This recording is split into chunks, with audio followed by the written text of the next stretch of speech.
ഈ പോപ്പൽ മിഷൻ ധ്യാനം നടത്തുക 3 സെൻറ്ററിലായിട്ടായിരുന്നു. ഒന്ന് കൂട്ടുകാട് ഇടവക ദേവാലയം, 2 ഇടവക ദേവാലയത്തിൻ്റെ സബ്സ്റ്റേഷനായ മെയ്റാണി കപ്പേള, മൂന്നാമത്തത് ഇവിടെ കുഞ്ഞവരാത്തുരുത്ത് എന്ന് പറഞ്ഞ സ്ഥലമുണ്ട്, അവിടെ സെൻറ്റ് ജോസഫ് കപ്പേള.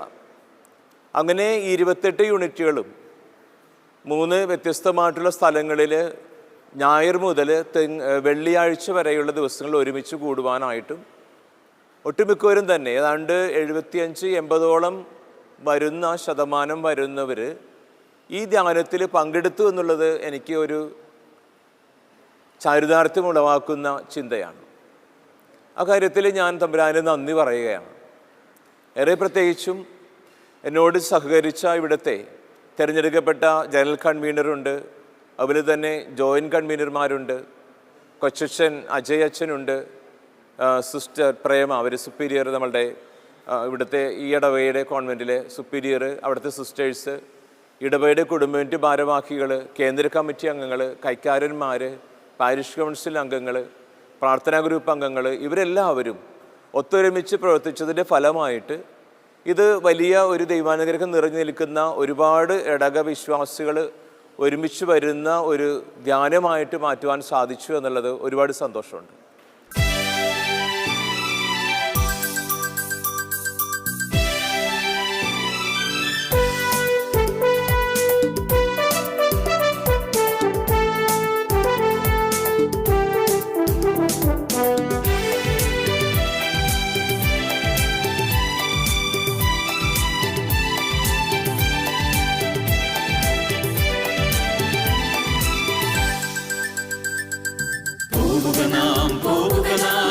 യേശുവിന്റെ പിന്നാലെ അടിവച്ചണിയായി യേശുവിന്റെ പിന്നാലെ പോവുക നാം യേശുവിന്റെ പിന്നാലെ സ്നേഹത്തിന്റെ പതാകയിൽ വേണ്ടി യേശുവിന്റെ പിന്നാലെ പോവുക നാം യേശുവിന്റെ പിന്നാലെ വിശ്വാസത്തിൻ ദീപവും വേണ്ടി യേശുവിന്റെ പിന്നാലെ.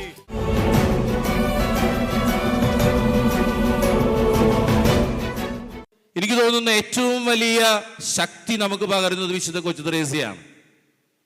വിശുദ്ധ കൊച്ചുത്രേസ്യ നമുക്കറിയാം, ചെറിയ ചെറിയ കാര്യങ്ങളിലൂടെ വിശുദ്ധിയിലേക്ക് സഞ്ചരിച്ച വിശുദ്ധയാണ് വിശുദ്ധ കൊച്ചുത്രേസ്യ. ആ വിശുദ്ധ കൊച്ചുത്രേസ്യയാണ് നമ്മുടെ മധ്യസ്ഥ. നമുക്ക് അഭിമാനിക്കാം. ചെറിയ കാര്യങ്ങളിലൂടെ എങ്ങനെ വിശുദ്ധിയിലേക്ക് വളരണമെന്ന് നമ്മളെ പഠിപ്പിക്കുന്ന വിശുദ്ധയാണ് വിശുദ്ധ കൊച്ചുത്രേസ്യ. വിശുദ്ധ കൊച്ചുത്രേസ്യ പറയുന്നുണ്ട്, പുണ്യമില്ലാത്ത മാതാപിതാക്കളായിരുന്നു എൻ്റെ മാതാപിതാക്കളെങ്കിൽ ഞാൻ പണ്ടേ നശിച്ചു പോകുമായിരുന്നു. പുണ്യമില്ലാത്ത മാതാപിതാക്കളായിരുന്നു എൻ്റെ മാതാപിതാക്കളെങ്കിൽ ഞാൻ പണ്ടേ നശിച്ചു പോകുമായിരുന്നു. പക്ഷേ എൻ്റെ കുടുംബത്തിൽ എനിക്കുണ്ടായിരുന്നത് എപ്പോഴും നല്ല മാതൃകകളായിരുന്നു. മാതാപിതാക്കളുടെയും സഹോദരങ്ങളുടെയും വിശുദ്ധമായ നല്ല മാതൃകകൾ. അതുകൊണ്ട് ഞാൻ അതിനെയൊക്കെ അനുകരിക്കാൻ തുടങ്ങി. സ്വർഗം എന്നുള്ള വാക്കാണ് ഞാൻ ജീവിതത്തിൽ എൻ്റെ കുടുംബത്തിൽ നിന്ന് പഠിക്കുന്നത് എന്ന് വിശുദ്ധ കൊച്ചുത്രേസ്യ പറയുന്നുണ്ട്. നമുക്കറിയാം, വിശുദ്ധ കൊച്ചുത്രേസ്യയുടെ മാതാപിതാക്കളെ ഫ്രാൻസിസ് പാപ്പയാണ് വിശുദ്ധിയിലേക്ക് ഉയർത്തിയത്, വിശുദ്ധരായി പ്രഖ്യാപിച്ചത്. ലൂയി മാർട്ടിനെയും സെലി കൊരിനെയും ഇന്ന് ആ മാതാപിതാക്കളും വിശുദ്ധരാണ്. അപ്പൊ വിശുദ്ധ കൊച്ചുത്രേസ്യ പറയുന്നുണ്ട്, മാതാപിതാക്കൾ എങ്ങനെ എൻ്റെ ജീവിതത്തെ സ്വാധീനിച്ചു. വിശുദ്ധ കൊച്ചുത്രേസ്യ പറയും, ഒരു മനുഷ്യൻ എങ്ങനെ പള്ളിയിൽ പെരുമാറണം എന്ന് ഞാൻ പഠിച്ചത് എൻ്റെ അപ്പനിൽ നിന്നാണ്. ഒരു മനുഷ്യൻ എങ്ങനെയാണ് ജീവിക്കേണ്ടത് എന്ന് ഞാൻ പഠിച്ചത് എൻ്റെ അപ്പനിൽ നിന്നാണ്. പള്ളിയിൽ പോകുമ്പോൾ തിരിച്ചു വരുന്ന സമയത്ത് അപ്പൻ എൻ്റെ കൈവെള്ളയിലേക്ക് ഏതാനും നാണയത്തുട്ടുകൾ വെച്ചു തരുമായിരുന്നു, പാവപ്പെട്ട മനുഷ്യർക്ക് കൊടുക്കാൻ. പാവങ്ങളെ സഹായിക്കണം, കരുണ കാണിക്കണം എന്ന് ഞാൻ പഠിച്ചത് അപ്പൻ്റെ ഈ പ്രവൃത്തിയിൽ നിന്നാണ്. പിന്നീട് നമുക്കറിയാം, വിശുദ്ധയുടെ സഹോദരങ്ങളെല്ലാം കോൺവെന്റിൽ ചേരുകയാണ്. അപ്പോ വിശുദ്ധ പറയുന്നുണ്ട്, ഓരോ മകളും കോൺവെന്റിലേക്ക് പോകുമ്പോൾ ഈ അപ്പം പറയുമായിരുന്നു, ദൈവമേ, എൻ്റെ ഓരോ മക്കളെയും ഇങ്ങനെ നീ നിന്റെ സ്വന്തമായി സ്വീകരിക്കുന്നത് എനിക്ക് എത്രയോ വലിയ അനുഗ്രഹമാണ്. ഇന്ന് നമുക്കറിയാം, ദൈവവിളികൾ കുറഞ്ഞു വരുന്ന കാലഘട്ടമാണ്. ഈ വർഷം നമ്മുടെ മൈനസ് സെമിനാരിയിൽ ചേർന്ന വിദ്യാർത്ഥികളുടെ എണ്ണം 5 ഇനി മിക്കവാറും ഈ പ്രാവശ്യം ട്രാൻസ്ഫർ ഒക്കെ കൊടുത്തപ്പോൾ പിതാവ് പറഞ്ഞു, നമുക്ക് വൈദികരില്ല, കൊടുക്കാൻ ആവശ്യത്തിന് വൈദികരില്ല, കൊച്ചന്മാരില്ല. അപ്പോൾ നമ്മൾ മറ്റു പല കോൺഗ്രിഗേഷനിൽ നിന്നെല്ലാം കടമായി സഹായമായി വൈദികരെ ആവശ്യപ്പെടുകയായിരുന്നു. അങ്ങനെ അച്ഛനാണ് ഇപ്പോൾ കത്തീഡ്രൽ കൊച്ചച്ഛനായിട്ട് ഈ ദിവസങ്ങളിൽ ചുമതലയേൽക്കുന്നത്. അതായത് ഞാൻ പറഞ്ഞു വരുന്നത്, ദൈവവിളികൾ കുറയുന്നു. നമ്മുടെ മക്കളെ ദൈവത്തിന് കൊടുക്കാൻ, ദൈവത്തിന് സമ്മാനിക്കാൻ, ത്യാഗപൂർവം സമർപ്പിക്കാനൊക്കെ നമുക്ക് കഴിയണം എന്നുള്ളൊരു ഓർമ്മപ്പെടുത്തലാണ് നൽകിയത്. അതായത് വിശുദ്ധ കൊച്ചു ത്രേസ്യയുടെ മാതാപിതാക്കൾ നമ്മളെ പഠിപ്പിക്കുന്നത് അതുതന്നെയാണ്. ഞാൻ വിശുദ്ധ ജോൺ പോൾ രണ്ടാമൻ പാപ്പയുടെ അപ്പനെ കുറിച്ച് കൂടെ പ്രതിപാദിച്ചുകൊണ്ട് ഇന്നത്തെ ഈ സന്ദേശം അവസാനിപ്പിക്കുകയാണ്. നമുക്കറിയാം, വളരെ ചെറുപ്പത്തിൽ അമ്മ മരിച്ചു. ഏക സഹോദരനായിരുന്നു. സഹോദരൻ ഒരു ഡോക്ടറായിരുന്നു. അധികം പനി പിടിച്ചു മരിച്ചു. പിന്നീട് ജോൺ പോൾ രണ്ടാമൻ പാപ്പയുടെ ജീവിതത്തിൽ, കരോൾ വോയ്റ്റീവ എന്ന ചെറുപ്പക്കാരൻ്റെ ജീവിതത്തിൽ അവശേഷിക്കുന്നത് പിതാവ് മാത്രമാണ്. അങ്ങനെ പിതാവിൻ്റെ സംരക്ഷണത്തിൽ വളരുന്ന കരോൾ വോയ്റ്റീവ എന്ന ചെറുപ്പക്കാരൻ, അദ്ദേഹത്തിൻ്റെ ആത്മകഥ മുറ്റി നിൽക്കുന്ന ദാനവും രഹസ്യവും എന്ന് പറയുന്ന പുസ്തകത്തിൽ അദ്ദേഹം പറയുന്നുണ്ട്, രാത്രിയിലെങ്ങാൻ ഞാൻ ഉണർന്നെണീറ്റാൽ മുറ്റിന്മേൽ നിന്ന് പ്രാർത്ഥിക്കുന്ന എൻ്റെ അപ്പനെയാണ് ഞാൻ കണ്ടിട്ടുള്ളത്. രാത്രിയിലെങ്ങാൻ ഞാൻ ഉണർന്നെണീറ്റാൽ മുട്ടിന്മേൽ നിന്ന് പ്രാർത്ഥിക്കുന്ന എൻ്റെ അപ്പനെയാണ് ഞാൻ കണ്ടിട്ടുള്ളത്. ഒരിക്കലും ഒരു വൈദികനാകണമെന്ന് അപ്പം പറഞ്ഞിട്ടില്ല. അതേക്കുറിച്ച് ഞങ്ങൾ ചർച്ച ചെയ്തിട്ടില്ല. എന്നിട്ട് പൗരോഹിത്യത്തിൻ്റെ 50 വർഷങ്ങൾ ഗോൾഡൻ ജൂബിലി ആഘോഷിക്കുന്ന സമയത്ത് ജോൺ പോൾ രണ്ടാമൻ പാപ്പ തൻ്റെ പുസ്തകത്തിൽ, ദാനവും രഹസ്യവും എന്ന പുസ്തകത്തിൽ എഴുതി വയ്ക്കുന്നുണ്ട്, പൗരോഹിത്യത്തിലേക്കുള്ള ഏറ്റവും വലിയ പ്രചോദനവും ശക്തിയുമായി എനിക്ക് നിന്നത് എൻ്റെ അപ്പനാണ്. നിശബ്ദതയിൽ ആ അപ്പൻ തൻ്റെ ജീവിതത്തിലൂടെ തൻ്റെ മകനോട് സംസാരിച്ചു. അതുകൊണ്ട് തന്നെ അദ്ദേഹം ഒരു വൈദികനായി തീർന്നു. പിതാവിൻ്റെ മരണശേഷം നമുക്കറിയാം, നാടക നടനും പാറമടയിലെ ജോലിക്കാരനുമൊക്കെയായി മാറിയ ആ മനുഷ്യനെ ദൈവം പ്രത്യേകം തെരഞ്ഞെടുത്ത് അൾത്താരയിലേക്ക്, പൗരോഹിത്യത്തിലേക്കും പിന്നീട് പൗരോഹിത്യത്തിൻ്റെ പൂർണ്ണതയായ മെത്രാൻ സ്ഥാനത്തേക്കും കർഡിനൽ സ്ഥാനത്തേക്കും 54 വയസ്സാകുമ്പോൾ സഭയുടെ തന്നെ അമരക്കാരനായി പരമാചാര്യ ശുശ്രൂഷയിലേക്കുമൊക്കെ വിളിച്ചു എന്നുള്ളത് നമുക്കറിയാം. ഈ അപ്പനെ കുറിച്ച് അദ്ദേഹം പറയുന്ന കാര്യം, ഞങ്ങൾ ഒരുമിച്ചാണ് ബൈബിൾ വായിച്ചത്. അപ്പനും മകനും ഒന്നിച്ചിരുന്നാണ് ബൈബിൾ വായിച്ചത്. ഒരേ കൊന്തയിൽ തന്നെ പിടിച്ചുകൊണ്ടാണ് ഞങ്ങൾ ജപമാല ചൊല്ലിയത് എന്ന് ഈ ജോൺ പോൾ രണ്ടാമൻ പാപ്പ പറയുന്നുണ്ട്. പ്രിയപ്പെട്ടവരെ, നമുക്ക് ലഭിച്ച തലമുറകളായി നമുക്ക് ഓരോരുത്തർക്കും ലഭിച്ച വിശ്വാസത്തിൻ്റെ പൈതൃകം, ആ വിശ്വാസത്തിൻ്റെ കരുത്ത്, ആ വിശ്വാസത്തിൻ്റെ ചൈതന്യം ഇവിടെ നമ്മുടെ മുന്നിലിരിക്കുന്ന ഈ പുതിയ തലമുറയ്ക്ക് നമുക്ക് പകർന്നു കൊടുക്കാൻ കഴിയണം നമ്മുടെ വിശുദ്ധമായ ജീവിതത്തിലൂടെ. ഞാൻ അവസാനിപ്പിക്കുകയാണ്. എന്താണ് ഇന്നത്തെ ദമ്പതികളുടെ ദൗത്യം? വിളി എന്നതിനെ കുറിച്ച് വായിച്ചിട്ടുള്ളൊരു കാര്യം ഓർക്കുന്നുണ്ട്. ദമ്പതികളുടെ വിളി, മാതാപിതാക്കളുടെ വിളി എന്ന് പറയുന്നത് വിശുദ്ധരെ ജനിപ്പിക്കാനുള്ള വിളിയാണ്. അവരുടെ വിളി വിശുദ്ധരെ രൂപാന്തരപ്പെടുത്താനുള്ള വിളിയാണ്. സ്വയം വിശുദ്ധരായി നല്ല മാതൃക നൽകാനുള്ള വിളിയാണ്. സ്വർഗത്തിൽ വിശുദ്ധരുടെ എണ്ണം വർദ്ധിപ്പിക്കാനുള്ള വിളിയാണ്. ഒരിക്കലും മറന്നു പോകാൻ പാടില്ലാത്ത കാര്യമാണ് മാതാപിതാക്കളുടെ വിളി.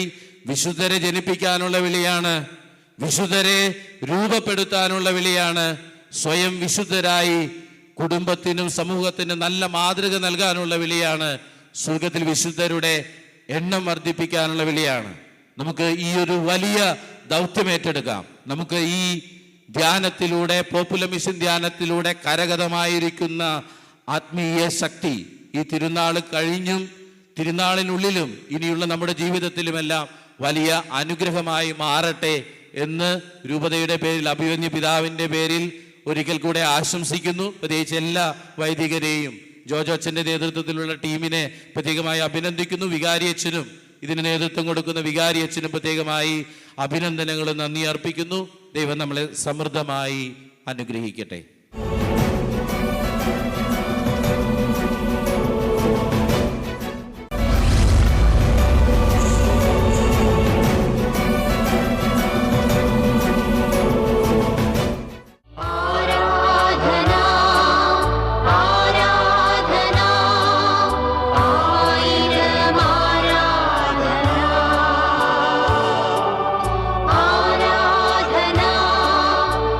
ആരാധന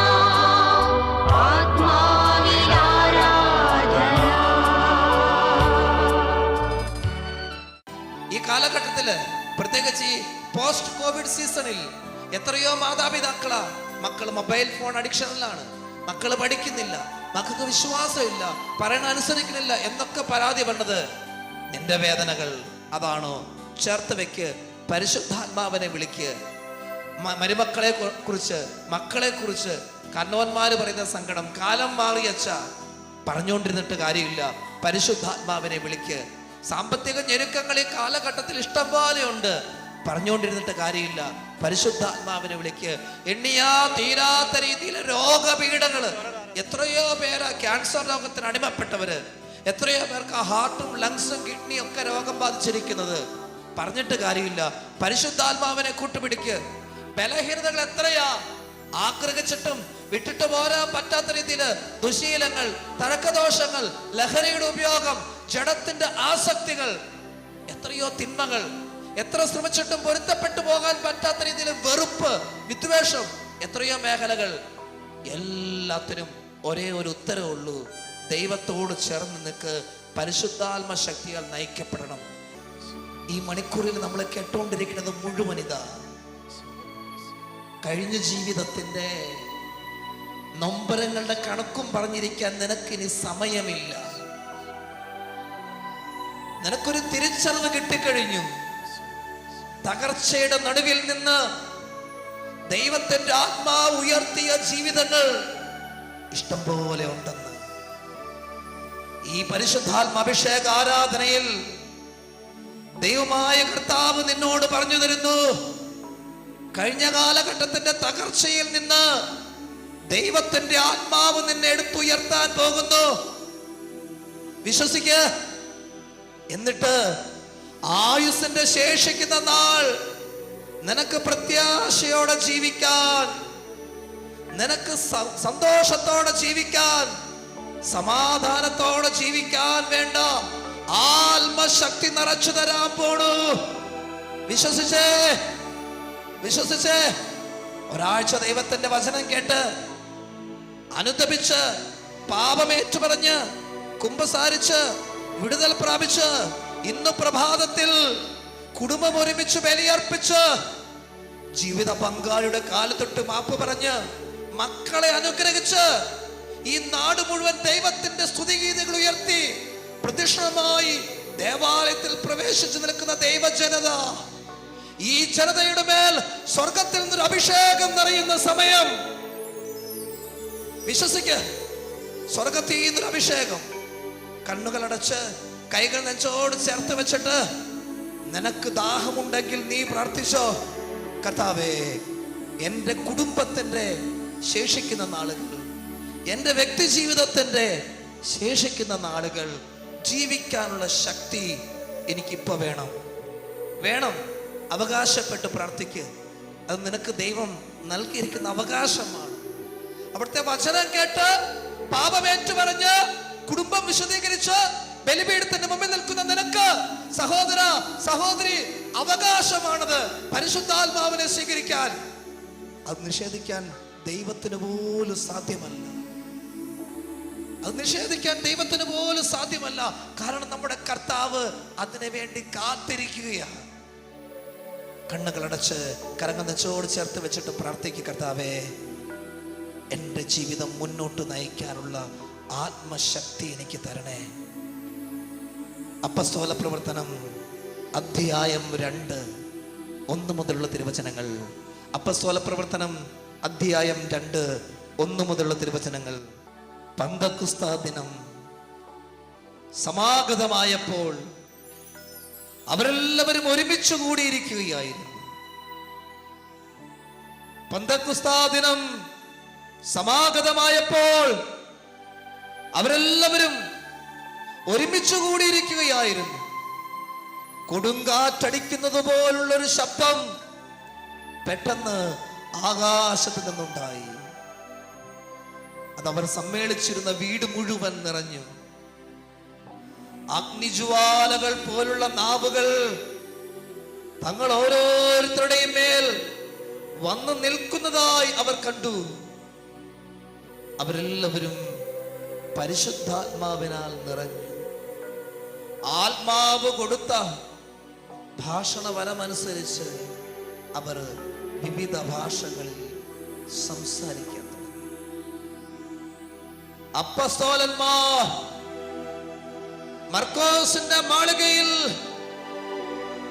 ഒരുമിച്ച് ചേർന്ന് പ്രാർത്ഥിച്ചപ്പോ ആകാശത്തിന്റെ വാതിലുകൾ തുറന്ന് അഗ്നിമഴ അവരുടെ മേൽ പെയ്തിറങ്ങിയെങ്കിൽ കൂട്ടുകാട് ലിറ്റിൽ ഫ്ലവർ ഇടവക ദേവാലയം വചനം കേട്ട് അനുദപിച്ചൊരുങ്ങി കർത്താവിന്റെ ആത്മാവിനെ സ്വീകരിക്കാൻ ദാഹത്തോടെ പ്രാർത്ഥിക്കുമ്പോൾ ഈ സമൂഹത്തിന്റെ മേൽ സ്വർഗം അധികാരം ഏറ്റെടുക്കുക. വിശ്വസിച്ച് നിന്റെ ശിരസ് മുതൽ ഉള്ളങ്കാൽ വരെ പരിശുദ്ധാത്മ ശക്തി പ്രവഹിക്കട്ടെ. നിന്റെ മനസ്സിൽ, ഹൃദയത്തിൽ, ആത്മാവിൽ, ശരീരത്തിൽ, നിന്റെ സന്ധിബന്ധങ്ങളിലെല്ലാം ദൈവത്തിന്റെ ശക്തി ആവസിക്കട്ടെ. കുടുംബത്തിന്റെ അകത്തളങ്ങളിലേക്ക് പരിശുദ്ധാത്മ ശക്തി ഇറങ്ങട്ടെ. ഇവിടെ നിന്ന് പ്രാർത്ഥിക്കുമ്പോ നിന്റെ കുടുംബത്തില് പരിശുദ്ധാത്മ ശക്തി നിറയും. മക്കളിൽ പരിശുദ്ധാത്മ ശക്തി ആവസിക്കട്ടെ. അന്യനാട്ടിലൊക്കെ ഉള്ള മക്കളുണ്ടെങ്കിൽ അവർക്ക് വേണ്ടി പ്രത്യേകം പ്രാർത്ഥിച്ചോ. ഈ ധ്യാനത്തിൽ പങ്കെടുക്കാൻ പറ്റാത്ത കുഞ്ഞുങ്ങളുണ്ടെങ്കിൽ പ്രാർത്ഥിക്കും. നിങ്ങള് ജീവിത പങ്കാളിയിൽ പരിശുദ്ധാത്മാവ് നിറയട്ടെ. കുടുംബത്തിൽ എന്തെങ്കിലും അസ്വസ്ഥതയുടെ മേഖല ഉണ്ടെങ്കിൽ ആ മേഖലകളിലെല്ലാം പരിശുദ്ധാത്മ ശക്തി നിറയട്ടെ. വിട്ടുപേക്ഷിക്കാൻ പറ്റാത്ത ബലഹീനതയുടെ മേൽ, മദ്യപാനത്തിന്റെ, പുകവലിയുടെ, ലഹരി വസ്തുക്കളുടെ, ജനികമായ ആസക്തികളുടെ, ലൈംഗിക വൈകൃതങ്ങളുടെ, വിട്ടുപേക്ഷിക്കാൻ പറ്റാത്ത രീതിയിലുള്ള വെറുപ്പിന്റെ, വിദ്വേഷത്തിന്റെ ഏത് ബന്ധ തകർച്ച ഈ ദിവസങ്ങൾ നമ്മൾ കണ്ടുമുട്ടി. കുമ്പസാരത്തിൽ ഏറ്റു പറഞ്ഞു, മുറിവുകൾ ഉണക്കപ്പെടാത്ത മേഖല എവിടെയെങ്കിലും ഉണ്ടെങ്കിലും അവിടെയെല്ലാം പരിശുദ്ധാത്മാവ് ഈ സമയത്ത് അധികാരം ഏറ്റെടുക്കുക. സഹിയോൻ മാളികയിൽ അഗ്നിമഴ പെയ്തതുപോലെ കർത്താവേ, എന്റെ ഹൃദയത്തിൽ അഗ്നിമഴ പെയ്യണേ. എന്റെ പ്രിയപ്പെട്ടവരുടെ മേൽ അഗ്നിമഴ പെയ്യണേ. എന്റെ കുടുംബത്തിന്റെ മേൽ അഗ്നിമഴ പെയ്യണേ. എന്റെ ബലഹീനതയുടെ മേൽ അഗ്നിമഴ പെയ്യണേ. എന്റെ ജീവിത സാഹചര്യങ്ങളുടെ മേൽ അഗ്നിമഴ പെയ്യണേ. കണ്ണുകൾ അടച്ചു തന്നെ രണ്ട് കരങ്ങൾ സ്വർഗത്തിലേക്ക് ഉയർത്തിക്കേ. സ്വർഗത്തിലേക്ക് ഉയർത്തിക്കേ. ദാഹത്തോടെ പ്രാർത്ഥിക്കേണ്ട സമയത്ത് നഷ്ടപ്പെടുത്തി കളഞ്ഞേക്കരുത്. നീ പ്രാർത്ഥിച്ചാൽ നിനക്ക് കിട്ടും. വിശ്വസിക്ക്, നീ പ്രാർത്ഥിച്ചാൽ നിനക്ക് കിട്ടും. പരിശുദ്ധാത്മാവേ എന്റെ ഉള്ളിൽ വരണേ എന്ന് പ്രാർത്ഥിച്ച്, പരിശുദ്ധാത്മാവേ എന്റെ ഉള്ളിൽ നിറയണേ എന്ന് പ്രാർത്ഥിച്ച്, പരിശുദ്ധാത്മാവേ എന്നെ ശക്തിപ്പെടുത്തണേ എന്ന് പ്രാർത്ഥിച്ച്, പരിശുദ്ധാത്മാവേ എന്നെ ചൂട് പിടിപ്പിക്കണേ എന്ന് പ്രാർത്ഥിച്ച്, പരിശുദ്ധാത്മാവേ എന്നെ ധൈര്യപ്പെടുത്തണേ. ഭയത്തിന്റെ കെട്ടുകളിൽ നിന്ന് വിടുവിക്കണേ. പരിശുദ്ധാത്മാവേ എന്നിലുള്ള നെഗറ്റീവ് എനർജി എല്ലാം എടുത്തു കളയണേ. പരിശുദ്ധാത്മാവേ എന്നിൽ പ്രത്യാശ നിറച്ചു തരണേ. കരങ്ങൾ സ്വർഗത്തിലേക്ക് ഉയർത്തി എല്ലാവരും ചേർന്ന് സ്വരം ഉയർത്തുന്ന വിളിച്ച് പരിശുദ്ധാത്മാവേ, പരിശുദ്ധാത്മാവേ, പരിശുദ്ധാത്മാവേ, ഓ പരിശുദ്ധാത്മാവേ, ഓ പരിശുദ്ധാത്മാവേ, ആവസിക്കണമേ. എന്നെ ശക്തിപ്പെടുത്തണമേ. എന്നെ ശക്തിപ്പെടുത്തണമേ, അഭിഷേകം ചെയ്യണമേ. എന്നെ അഭിഷേകം ചെയ്യണമേ, ധൈര്യപ്പെടുത്തണമേ. ധൈര്യപ്പെടുത്തണമേ, ബലപ്പെടുത്തണമേ. എന്നെ ബലപ്പെടുത്തണമേ, ഇതിലെ തിന്മയെല്ലാം നീക്കിക്കളയണേ. തിന്മയെല്ലാം നീക്കി. ഓ പരിശുദ്ധാത്മാവേ, ഓ പരിശുദ്ധാത്മാവേ, കുടുംബത്തിൽ ആവസിക്കണമേ. കുടുംബത്തിൽ ആവസിക്കണമേ. പരിശുദ്ധാത്മാവേ, ഓ പരിശുദ്ധാത്മാവേ, സമൂഹത്തിന്റെ മേൽ വന്ന് നിറയണമേ. Hallelujah, hallelujah, hallelujah, hallelujah, hallelujah, hallelujah, hallelujah. പരിശുദ്ധ പരമമാ ദിവ്യകാരുണ്യമേ, എന്നുമെന്നും അങ്ങേയ്ക്കാരാധന. പരിശുദ്ധ പരമമാ ദിവ്യകാരുണ്യമേ, എന്നുമെന്നും അങ്ങേയ്ക്കാരാധന.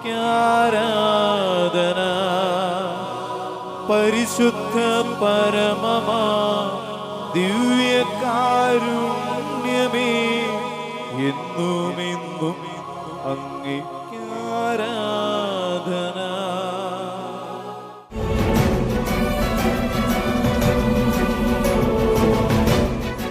ഞാൻ വർഗീസ് പനക്കൽ, ഈ ഇടവകയിലുള്ള മേറാണി ആലയത്തിൽ 3 സെക്ഷനായിട്ട് തിരിച്ച് മേറാണി ആലയത്തിലായിരുന്നു ഞങ്ങളുടെ പ്രാർത്ഥനയും ധ്യാനവും.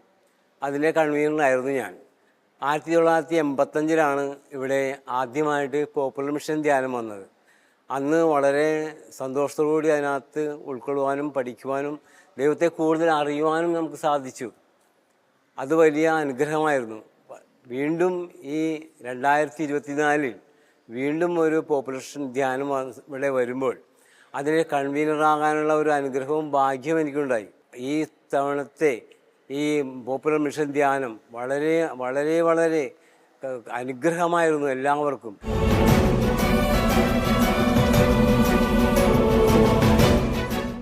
എൻ്റെ പേര് പോൾ പുളിക്കത്ര. എൻ്റെ യൂണിറ്റ് ആണെങ്കിൽ സെൻറ്റ് റോക്കി യൂണിറ്റ് 18-ാം നമ്പർ. ഈ പള്ളിയിൽ പല ധ്യാനങ്ങളും നടക്കാറുണ്ടെങ്കിലും ഈ പോപ്പുലർ മിഷൻ ധ്യാനത്തിൽ ഞങ്ങൾക്ക് പുതിയൊരു ഉണർവും പുതിയൊരു കൂട്ടായ്മയും അതുപോലെ തന്നെ ഒത്തിരി കൂടി ഭക്തിപരമായ ഒരു ജീവിതശൈലിയും ഞങ്ങൾക്ക് കൈവരിക്കുവാൻ ഞങ്ങൾക്ക് ഈ പോപ്പുലർ മിഷൻ ധ്യാനത്തിലൂടെ കഴിഞ്ഞിട്ടുണ്ട്. അങ്ങനെ ഈ നല്ലൊരു ധ്യാനം കൂടുവാൻ ഞങ്ങൾക്ക് ജോജോ അച്ഛൻ കാണിച്ച ആ മനോധൈര്യം, അവരുടെ ടീം അംഗങ്ങളെയും എല്ലാവരെയും ഞങ്ങൾ എത്ര നന്ദി പറഞ്ഞാലും തീരില്ല. എങ്കിലും അവരോടെല്ലാം നന്ദിയോടെ ഓർക്കുന്നു, നല്ല നന്ദിയോടെ സ്മരിക്കുന്നു. എല്ലാവർക്കും ഒരിക്കൽ കൂടി നന്ദി പറഞ്ഞുകൊണ്ട് ചുരുക്കുന്നു. നന്ദി, നമസ്കാരം.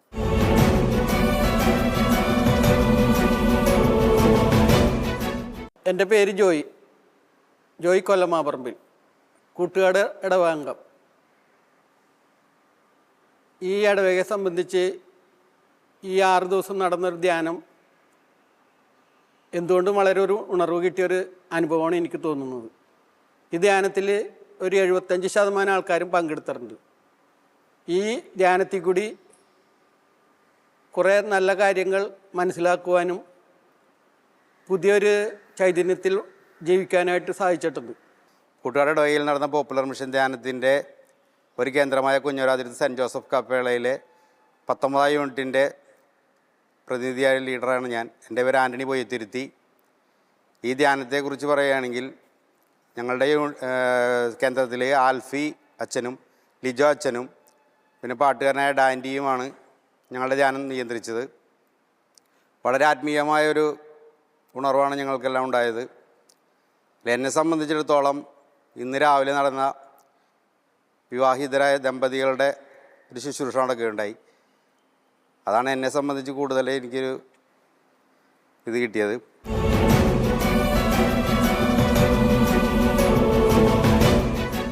തോമസ്, ഞാൻ ലിറ്റിൽ ഫ്ലവർ ചർച്ച് കൂട്ടുകാട് ഇടവകമാണ്. ഞാൻ യുവജനങ്ങളെ പ്രതിനിധിയായിട്ടാണ് സംസാരിക്കുന്നത്. ഈ കഴിഞ്ഞ ഒരാഴ്ച കാലം ഇവിടെ നടന്ന പോപ്പുലർ മിഷൻ ധ്യാനം വളരെ വ്യത്യസ്തമായൊരു ധ്യാനാനുഭൂതിയായിരുന്നു. ജോജോ അച്ഛൻ്റെ നേതൃത്വത്തിലുള്ള പോപ്പുലർ മിഷൻ ധ്യാനം, അതിൻ്റെ ശുശ്രൂഷകൾ ഓരോന്നും വ്യത്യസ്തമായിരുന്നു. അച്ഛൻ കാഴ്ചവെച്ച ക്ലാസ്സുകൾ കുടുംബ നവീകരണത്തെക്കുറിച്ചും കുട്ടികളുടെ പങ്കാളിത്തവും ദൈവവുമായുള്ള എങ്ങനെയാണ് പ്രാർത്ഥനകളെന്നുള്ള കാര്യങ്ങളെല്ലാം വളരെ വിശദീകരിച്ചായിരുന്നു പറഞ്ഞിരുന്നത്. ദൈവത്തോട് നമ്മളെങ്ങനെ അടുത്തിരിക്കണം, അതിനെപ്പറ്റിയുള്ള ക്ലാസ്സുകളെല്ലാം വളരെ മനോഹാരിതയായിരുന്നു. കുടുംബങ്ങളിലെ കൂട്ടായുള്ള ഒരുമിച്ചുള്ള പ്രാർത്ഥനകളും കാര്യങ്ങളെപ്പറ്റി നല്ല വിശദീകരിച്ച് തന്നെയാണ് അച്ഛൻ ധ്യാനത്തിൽ കാഴ്ചവെച്ചത്. പിന്നെ ഈ ധ്യാനത്തിൻ്റെ പ്രത്യേകത എന്ന് വെച്ചാൽ സാധാരണ ധ്യാനത്തിനേക്കാളും പോപ്പുലർ മിഷൻ ധ്യാനം എന്തുകൊണ്ടെന്ന് വെച്ചാൽ എല്ലാ കുടുംബങ്ങളും ഇടവകങ്ങളും യൂണിറ്റുകളും ഒത്തുചേർന്ന് ഒരുമിച്ച് ഒരു കുടുംബം പോലെയായിരുന്നു ഈ ധ്യാനം, ഈ ഒരാഴ്ചക്കാല ധ്യാനം പങ്കുചേർന്നിരുന്നത്. അപ്പോൾ അതിനുവേണ്ടി ഞങ്ങൾക്ക് നേതൃത്വം നൽകിയ ഞങ്ങളെ വികാരിച്ചനും കൊച്ചച്ഛനും ഇടവകയിലെ എല്ലാ കൈക്കാരന്മാർക്കും നന്ദി പറയുന്നു.